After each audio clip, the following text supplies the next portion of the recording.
Class 11th का एक important lesson kinematics 1D यानी वन डायमेंशन। काइनेमेटिक्स जो होता है बहुत इंपॉर्टेंट टॉपिक है और बहुत इंपॉर्टेंट लेसन है, बहुत ही इंटरेस्टिंग लेसन है। इसको पढ़ने के बाद बहुत इंटरेस्ट आता है क्योंकि इसमें माइंड लगाना पड़ता है। माइंड लगाने से बहुत आपको अच्छा फील होगा और इसको बनाने की आप कोशिश करेंगे तो बहुत अच्छा लगता है बनाने में। काइनेमेटिक्स जो लेसन है बहुत इंटरेस्टिंग है। इसमें हम काइनेमेटिक्स 1D पढ़ेंगे, यानी कोई वस्तु चाहे तो एक एक्सिस में चल रहा है, इधर चल रहा है या फिर इधर चल रहा है, वन डायमेंशन में चल रहा है, इधर या इधर नहीं दो डायरेक्शन में कभी नहीं चलेगा। कभी भी चलेगा तो सिर्फ एक ही डायरेक्शन में चलेगा, चाहे तो इधर चले या फिर इधर चले, किसी भी डायरेक्शन में चले लेकिन एक ही डायरेक्शन में चलेगा, उसे कहते हैं वन डायमेंशन। इसका एक और पार्ट होगा काइनेमेटिक्स 2D यानी दो डायमेंशन, मतलब एक्स में भी चलेंगे और वाई में भी चलेंगे। लेकिन अभी हम लोग को पढ़ना है काइनेमेटिक्स 1D जिसमें हम लोग चलेंगे सिर्फ चाहे तो एक्स में चलेंगे या फिर वाई में चलेंगे। तो काइनेमेटिक्स जो वर्ड है सबसे पहले इसका मतलब होता क्या है। काइनेमेटिक्स वर्ड दो वर्ड से मिलकर बना है, kinema plus tics. Kinema plus tics. Kinema means होता है motion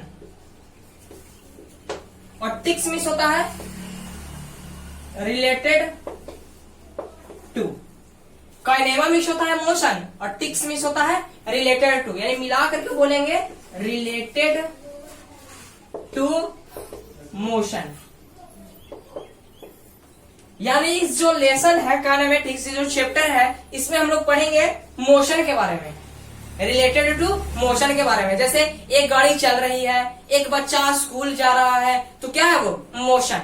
rest and motion class 9th का ये टॉपिक है, रेस्ट एंड मोशन। रेस्ट कहते हैं किसको है कि एक वस्तु को हम रेस्ट कहेंगे, एक वस्तु को हम रेस्ट में कहेंगे अगर वो अपना जो है पोजीशन टाइम के अनुसार चेंज नहीं कर रहा है। जैसे अगर हम यहाँ पे हैं तो समय बढ़ रहा है, 1 सेकेंड हो रहा है, 2 सेकेंड हो रहा है, 3 सेकेंड हो रहा है, लेकिन हम यहीं पे हैं, मेरा पोजीशन चेंज नहीं हो रहा है, तो हम यानी कहाँ पे हैं, रेस्ट में हैं। अगर हम चलने लगे तो हम किस में हो गए, मोशन में हो गए। लेकिन अगर कोई वस्तु रेस्ट में होता है, रेस्ट में होने का मतलब कि वो समय के अनुसार अपना पोजीशन को चेंज ना करे, पोजीशन मीन्स अपना जगह को चेंज ना करे। लेकिन इसमें होता है कि with respect to a frame और ऑब्जर्वर, यानी देखने वाले की नजर में। जैसे देखिए अगर मुझे कोई पृथ्वी पर का आदमी देख रहा है, ऐसे मैं ऐसा हूँ, यानी मैं अपना पोजीशन समय के साथ चेंज नहीं कर रहा, मैं एकदम सटीक हूँ, ऐसा हूँ। मैं पृथ्वी पर से जितने भी आदमी सब देख मुझे कहेंगे ये बंदा रेस्ट में है। लेकिन जो आसमान में व्यक्ति होगा वो मुझे देखेगा क्योंकि पृथ्वी तो घूम रही है, आसमान पर से जो देखेगा उसे लगेगा कि पृथ्वी घूम रही है, यानी ये बंदा भी क्या कर रहा है, घूम रहा है। तो पृथ्वी पर की आदमी है उसके नजर में हम किस में हुए, रेस्ट में हुए। लेकिन आसमान में जो बैठा व्यक्ति होगा वो अगर मुझे देखेगा तो उसके अनुसार हम किस में होंगे, मोशन में होंगे।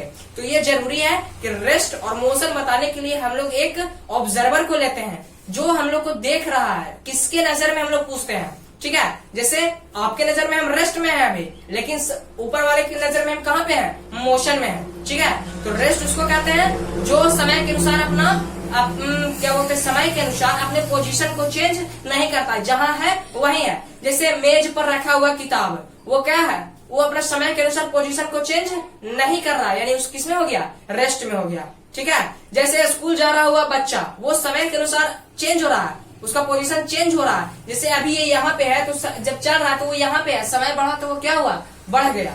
ठीक है, तो उसको कहेंगे मोशन। अगर आप डिफरेंशियल लिखना चाहोगे तो a body is said to be in rest state if it does not change its position with respect to a frame और observer is called rest, and a body is said to be in motion state if it change its position with respect to a frame और observer. ठीक है, तो kinematics में हम rest के बारे में नहीं पढ़ते हैं, काइनेमेटिक्स में हम मोशन के बारे में पढ़ते हैं, मोशन रिलेटेड टू मोशन। लेकिन मोशन किस कारण हो रहा, आंतरिक बातें इसमें हम नहीं जानते हैं काइनेमेटिक्स में। इसका जो नेक्स्ट लेक्चर है न्यूटन्स लॉ ऑफ मोशन, उसमें हम लोग जानते हैं कि ये जो मोशन हो रहा था वो किसके वजह से हो रहा था। लेकिन अभी हम अंदर की बात नहीं जानेंगे, बस हमें इतना जानना है कि मोशन हो रहा है, वस्तु चल रहा है, कार चल रहा है। ठीक है, हमें ये जानना किसकी वजह से कार चल रहा है, वो हम न्यूटन्स लॉ ऑफ मोशन में पढ़ेंगे। ठीक है, अभी हमको जानना है सिर्फ बाहर की बातें। तो जिसका डिफिनेशन होगा kinematics deals with the study of motion without any regard to cause of motion.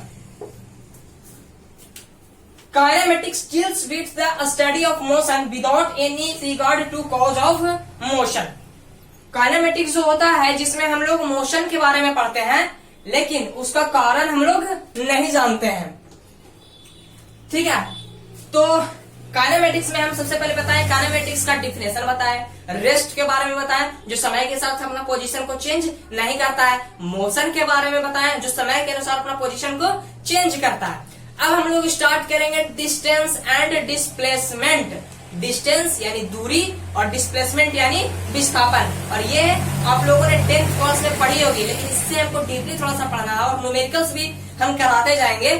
Kinematics जो चैप्टर है उसमें हम बहुत सारे न्यूमेरिकल कराएंगे जिससे आपका कॉन्सेप्ट जो होगा क्लियर होगा और मुझे बताने में भी क्या होगी, खुशी होगी। तो मेरा नेक्स्ट टॉपिक है काइनेमेप्लास्टिक्स।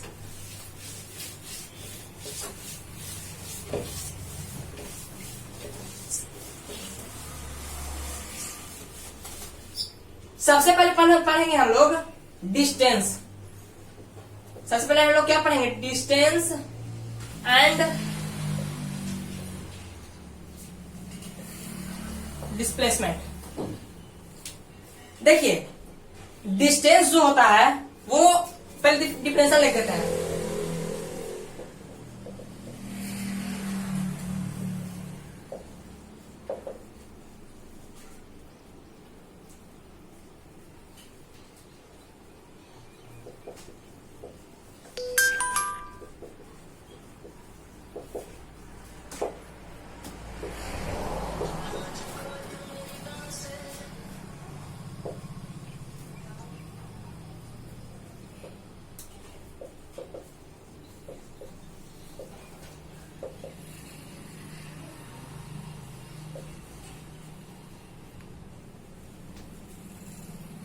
देखिए डिस्टेंस को हम अपने तरह से लिखने की कोशिश किए हैं कि the total length travelled by the body is known as distance of the body. Distance means होता है कि बॉडी जो है, बॉडी वो कितना चला, उसका टोटल जितना चले उसको टोटल को क्या कर लेना है, जोड़ लेना है। जैसे ऐसे देखिए कोई बच्चा है, यहां पे उसका स्कूल है,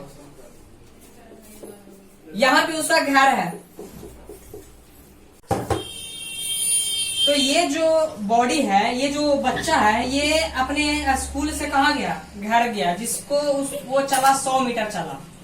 उसके घर से उसके स्कूल का जो बीच का दूरी है वो कितना है, 100 मीटर है।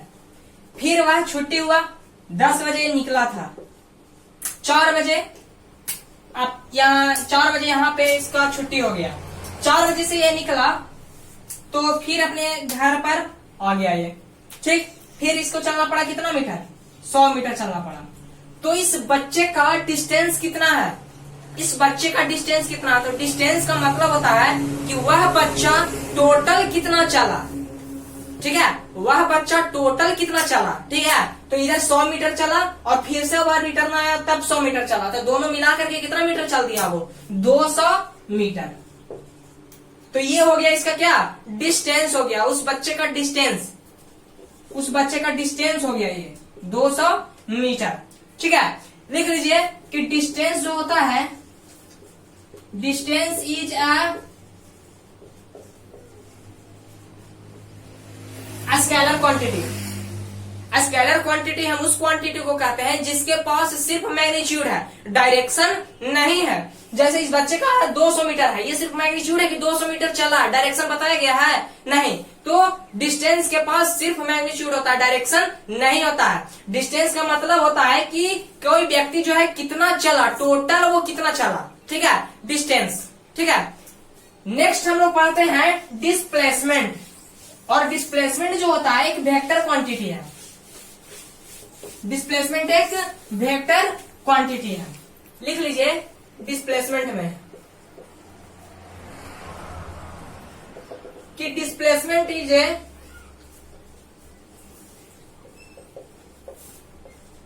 Vector quantity, its magnitude is the minimum distance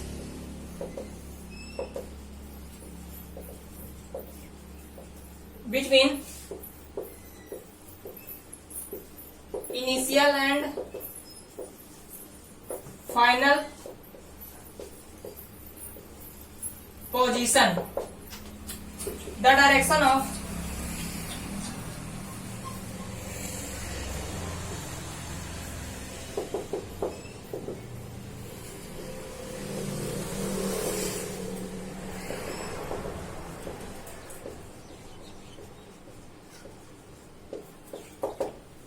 देखिए डिस्टेंस हम बताएं कि किसी व्यक्ति कोई बॉडी जो है टोटल कितना चला उसको हम लोग कहते हैं डिस्टेंस। डिस्प्लेसमेंट और डिस्टेंस कैसा क्वांटिटी है, एक स्केलर क्वांटिटी है जिसके पास सिर्फ मैग्नीट्यूड या डायरेक्शन नहीं है। जबकि डिस्प्लेसमेंट जो होता है, displacement is a vector quantity, इसके पास मैग्नीट्यूड भी है और डायरेक्शन भी है।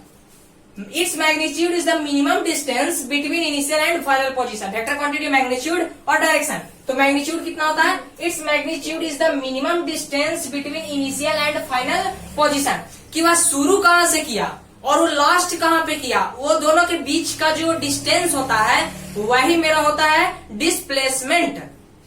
शुरू कहां से किया और लास्ट कहां पे किया, वो दोनों के बीच का जो डिस्टेंस होता है, छोटा से छोटा डिस्टेंस, मिनिमम से मिनिमम डिस्टेंस, वही होता है डिस्प्लेसमेंट। और इसका डायरेक्शन इनिशियल से फाइनल होता है। जैसे एक एग्जांपल, वही बच्चा वाला, ये बच्चा यहां से यहां पे गया था, यहाँ पे स्कूल था उसका, ये बच्चा का स्कूल था, ये बच्चा का घर था, यहाँ पे उसका स्कूल था। इस बच्चे ने ऐसे करके 100 मीटर गया था, मैंने फिगर में उस टाइम बताया था, ऐसे करके गया था, 100 मीटर गया था। तो ये 100 मीटर गया तो वो उसका डिस्टेंस हुआ, क्या हुआ, डिस्टेंस हुआ। लेकिन वो बच्चा चाहता, ये बच्चा इसका इनिशियल पॉइंट है, शुरुआत कहां से किया, इनिशियल यहाँ हो गया और फाइनल यहाँ पे हो गया, तो इसके बीच का मिनिमम डिस्टेंस तो ये होगा, ये हो सकता है। बच्चा चाहता तो ऐसे भी जा सकता था, बच्चा अगर चाहता तो यहाँ से डायरेक्ट यहाँ जा सकता था, इससे घूमने की जरूरत नहीं थी, ठीक है। तो डिस्प्लेसमेंट में हम लोग देखते हैं छोटा से छोटा हमको मिल जाए, छोटा से छोटा। ये बच्चा जो है यहां से यहां तक जा सकता है, इसका इनिशियल पॉइंट क्या है, ये जहां से इसका घर, और फाइनल पॉइंट क्या है इसका स्कूल। तो ये बच्चा ऐसे गया, वो चाहता तो सीधा भी जा सकता था। इसके बीच का इसका बीच का जो है मिनिमम डिस्टेंस ये हो सकता है, जो मान लेते हैं 80 मीटर है, जो मान लेते हैं क्या मीटर है, 80 मीटर है। तो इसका डिस्टेंस कितना हो जाएगा, डिस्टेंस ये हो सकता है 100 मीटर, लेकिन इसका डिस्प्लेसमेंट कितना हो जाएगा, डिस्प्लेसमेंट कितना हो जाएगा 80 मीटर। मिनिमम डिस्टेंस, सबसे छोटा से छोटा डिस्टेंस, कहां से कहां के बीच का, तो जहां से स्टार्ट किया और जहां पे लास्ट किया, उसके बीच का शुरू वाला डिस्टेंस और लास्ट वाला डिस्टेंस का बीच क्या है, सबसे छोटा दूरी को हम लोग क्या कहते हैं, डिस्प्लेसमेंट कहते हैं, ठीक है। तो इसका एक एग्जांपल और, कोई बच्चा जो है यहां से स्टार्ट किया, वो यहां गया 5 मीटर चला, फिर इधर गया वो 5 मीटर चला, और फिर यहां से फिर यहां पे आ गया 5 मीटर चला। अगर हमसे कोई पूछेगा डिस्टेंस इसका क्या है, वो बच्चा का डिस्टेंस क्या है, तो हम बता देंगे कि इधर 5 मीटर चला, इधर 5 मीटर चला और इधर 5 मीटर चला। तो टोटल जितना चलता है उसको जोड़ देते हैं तो क्या मिलता है, डिस्टेंस मिलता है। तो डिस्टेंस यहाँ पे कितना हो जाएगा, मेरा डिस्टेंस हो जाएगा 5 + 5 + 5 = 15 मीटर। जबकि अगर हमसे कोई डिस्प्लेसमेंट पूछता, अगर मुझसे कोई डिस्प्लेसमेंट पूछे तो हम लोग क्या आंसर देंगे।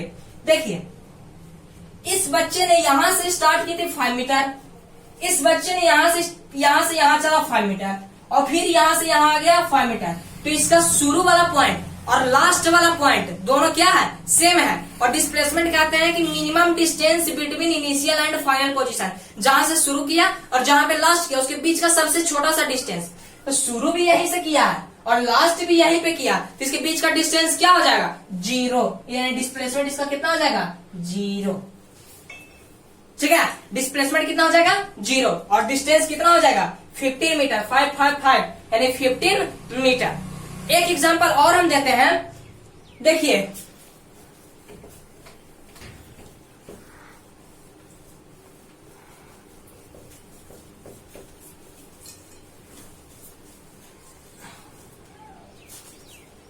एक सर्किल लेते हैं, यहां पे कोई पॉइंट है ए, यहां पे कोई पॉइंट है बी, यहां पे कोई पॉइंट है सी, यहां पे कोई पॉइंट है डी। 4 पॉइंट लिए हैं सर्किल में, और पूरा सर्किल का सरकमफ्रेंस कितना होता है 2 पाई आर, जिसको परिधि कहते हैं। ठीक है, ये पूरा कितना होता है 2 पाई आर। इसका रेडियस हम मान लेते हैं छोटा वाला आर है, सब जगह रेडियस कितना है छोटा वाला आर है। ठीक है, ये जो है एक बंदा जो है, एक बच्चा जो है ए से बी के पास गया, ए से बी के पास गया, जो लेंथ उसका कितना है 1 मीटर है। एक बच्चा जो है ए से कहा गया बी के पास गया, तो उसके डिस्टेंस कितना हो जाएगा, हम 1 मीटर नहीं लेते हैं। ठीक है, हमको पता है 2 पाई आर होता है। एक बंदा जो है ए से बी के पास गया, तो उसका डिस्टेंस कितना हो जाएगा, उसका डिस्टेंस हो जाएगा, ये पूरा 2 पाई आर होता है, यहां से यहां तक पाई आर, और पाई आर में भी आधा भाग, यानी इसका डिस्टेंस कितना हो जाएगा पाई आर मीटर। अगर वही ए से सी जाता, ए से सी जाता, तब कितना हो जाता, यहाँ तो पाई आर बाई 2 होगा ना, यहां से यहां तक ये वाला सिर्फ होता है पाई आर, और ये वाला पाई आर, तो टोटल हो जाता है 2 पाई आर। तो यहां से यहाँ पाई आर, और पाई आर का भी एक आधा भाग, तो पाई आर बाय 2 मीटर। अगर कोई ए से सी तक जाता, तो उसका क्या हो जाता पाई आर मीटर, यहां से यहां तक जाता, तो यहां से यहां तक जाता। तो अगर कोई ए से डी तक जाता, अगर कोई ए से डी तक जाता, तो यहां से यहां तक कितना हो जाता पाई आर आधा, 2 पाई आर का पाई आर, और प्लस इधर पाई आर टोटल होता है, तो पाई आर का एक भाग यानी पाई आर बटा 2, यानी कि कितना हो जाता 3 पाई आर बटा 2।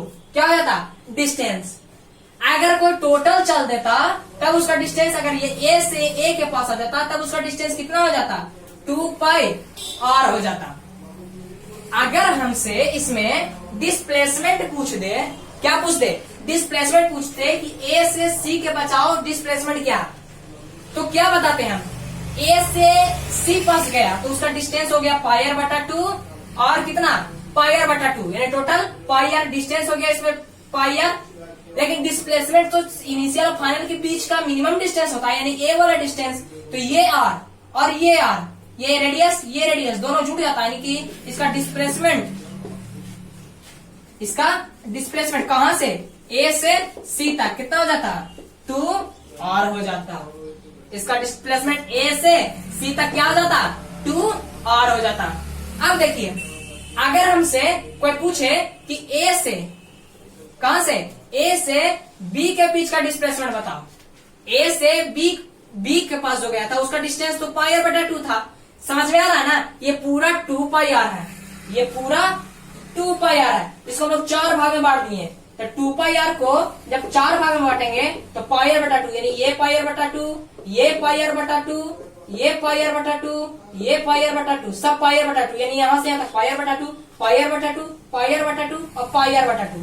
ठीक है, अगर हमसे यहां तक के बीच का डिस्टेंस पूछ दे, तो पाई आर बटा 2 मीटर चला है। अगर डिस्प्लेसमेंट पूछ दे, तो यहां से यहां के बीच का दूरी लेंगे, मिनिमम डिस्टेंस, इधर से जाने की अपेक्षा हम ए से बी यहां पे जाएंगे, तो यहाँ पे 90 डिग्री है, तो 90 डिग्री से आने वाला होता है हाइपोटेन्यूज, यानी कर्व बराबर होता है root under lambda square plus r square, root under r square plus r square, r square plus r square 2 square यानी रूट 2 आर। इसका क्या हो जाता डिस्प्लेसमेंट हो जाता।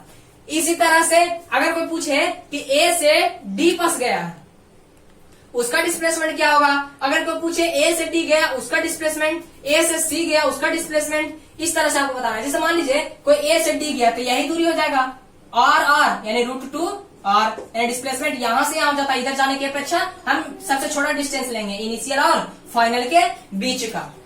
तो होप है कि डिस्टेंस और डिस्प्लेसमेंट में आपको कोई परेशानी नहीं होगा। डिस्टेंस लेते हैं हम लोग कहाँ, डिस्टेंस लेते हैं टोटल लेंथ जितना चला, और डिस्प्लेसमेंट लेता है सबसे छोटा लेंथ, शुरू वाला जहां से स्टार्ट किया और फाइनल किया, दोनों को जब जोड़ दो और उसका डिस्टेंस लेते हैं, उसके बीच का दूरी लेते हैं, तब हम लोग को मिल जाता है डिस्प्लेसमेंट।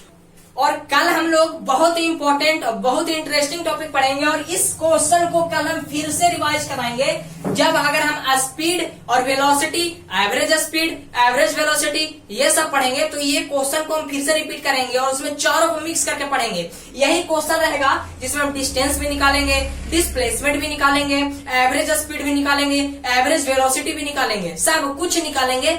अभी आप लोगों के लिए बस इतना करना है, और अगर कोई बुक है आपके पास डिस्टेंस और डिस्प्लेसमेंट का इजी क्वेश्चन आप लोग सोल्व करने की कोशिश कीजिएगा, और कल हम स्पीड और वेलोसिटी के बारे में बताएंगे और difference between speed and velocity ये सब भी बताएंगे।